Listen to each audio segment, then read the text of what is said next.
terrible with languages. I wish I had a language gene. He has just gift with languages. Sound familiar? In this episode of Daily Lingua, we challenge the talent myth and explore what really helps someone learn a language. Hello everyone, and welcome back to Daily Lingua, your daily dose of English in real-life situations. I'm Maria, still learning English and making mistakes every single day. And I'm James. I'll be here to walk this journey with Maria and with you, our fellow learners, as we explore practical phrases, useful vocabulary, and new ways to think about learning English. James, can I confess something? Always. What's on your mind? I think I'm just terrible at languages. Some people are gifted. They speak so naturally. I feel like I missed the language gene. Haha, the infamous language gene. Very popular and completely fictional. So you're saying talent doesn't matter? I'm saying what looks like talent is usually something else. Let's clear something up. There is no scientific discovery of a magical language gene that only a few people inherit. So you mean, if there was, the world would look very different? Exactly.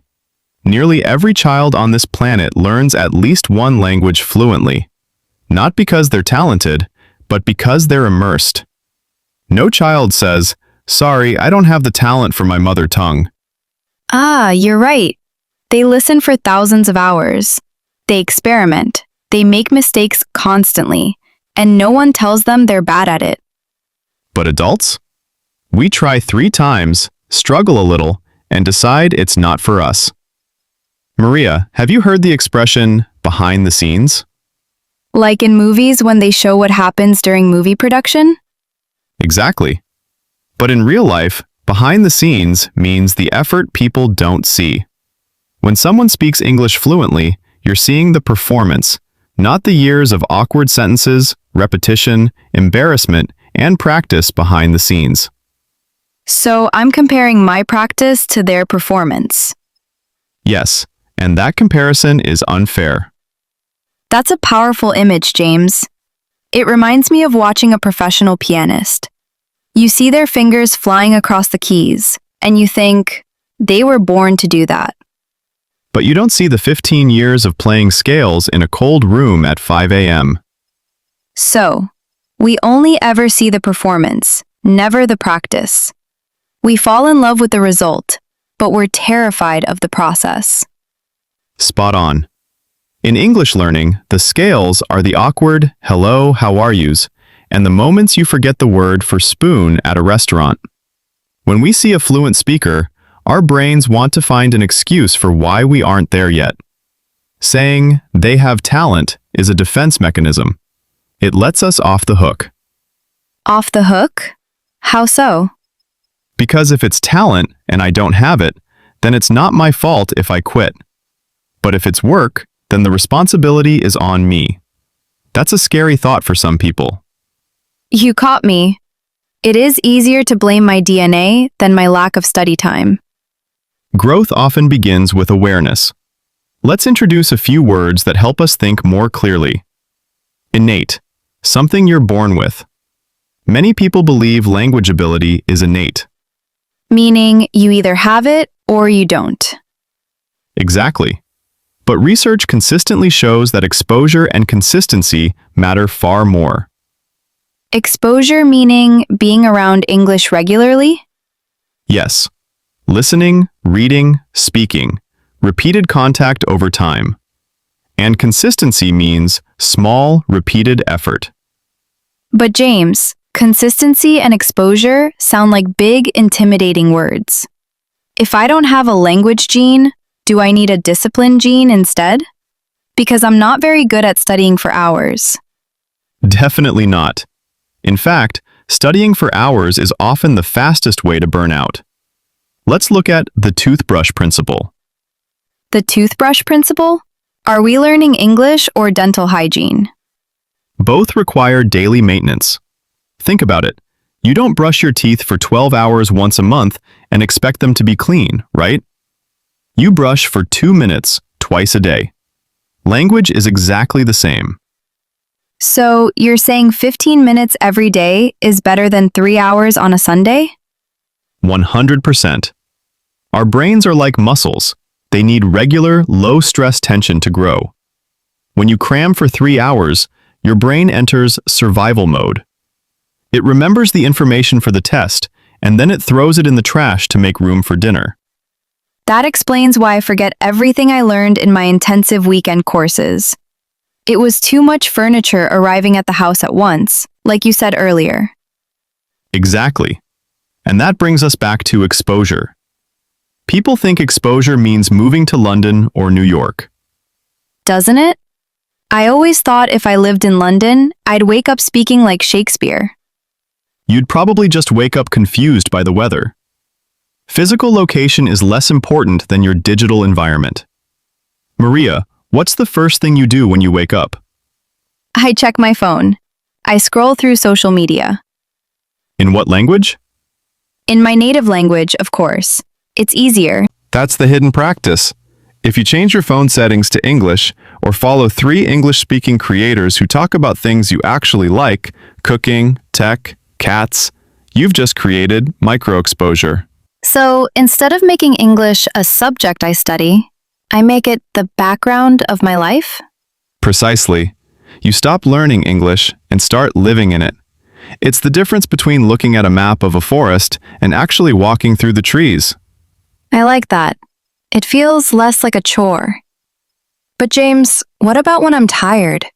Some days my brain feels full. That's when you use passive exposure. Listen to music where you only understand the chorus.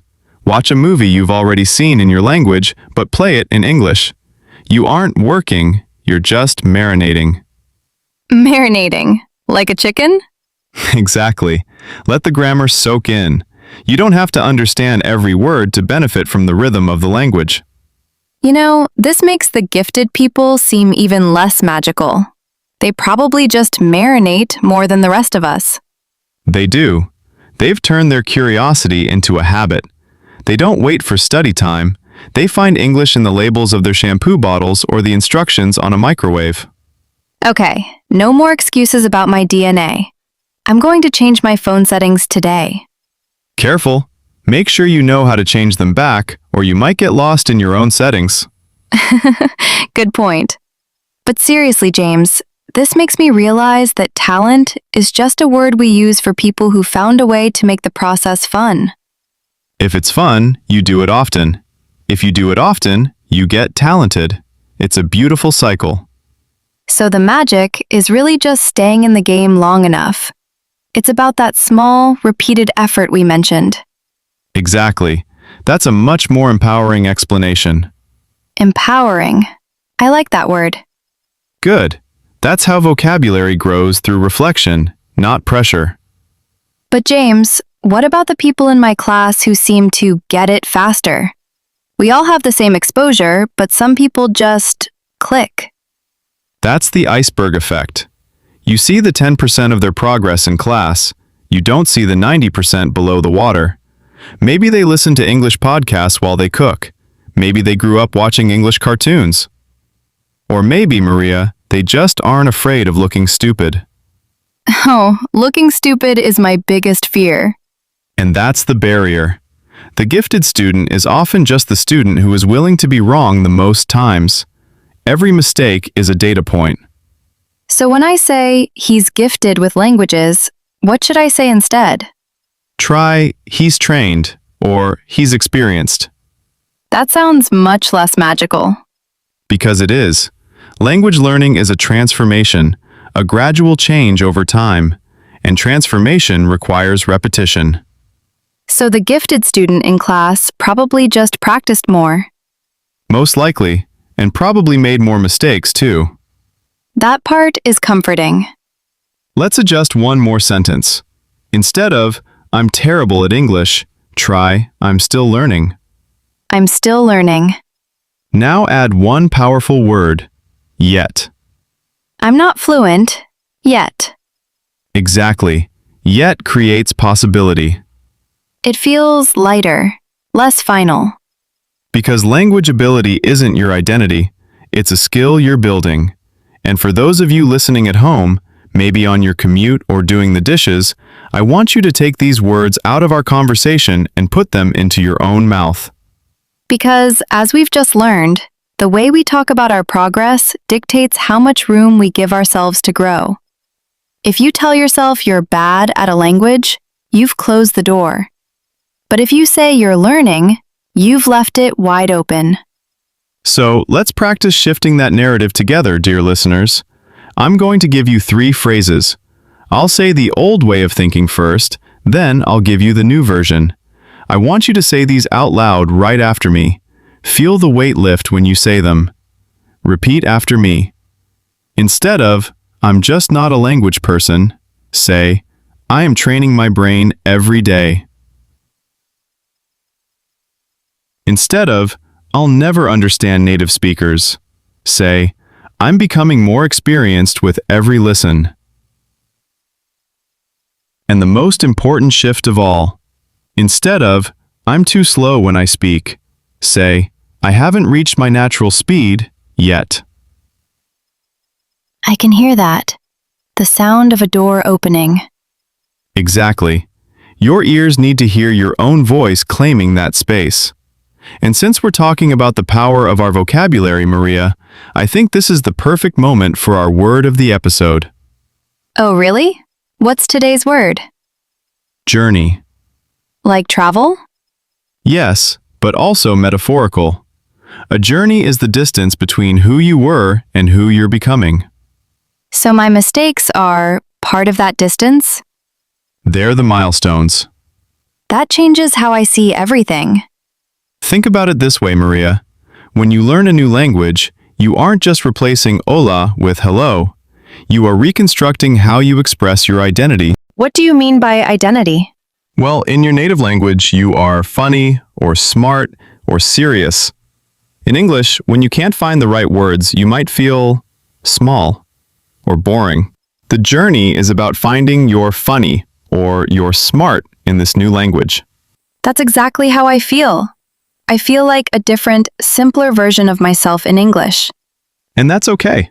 You're building a new room in the house of your mind. It takes time to decorate it. Don't rush the furniture.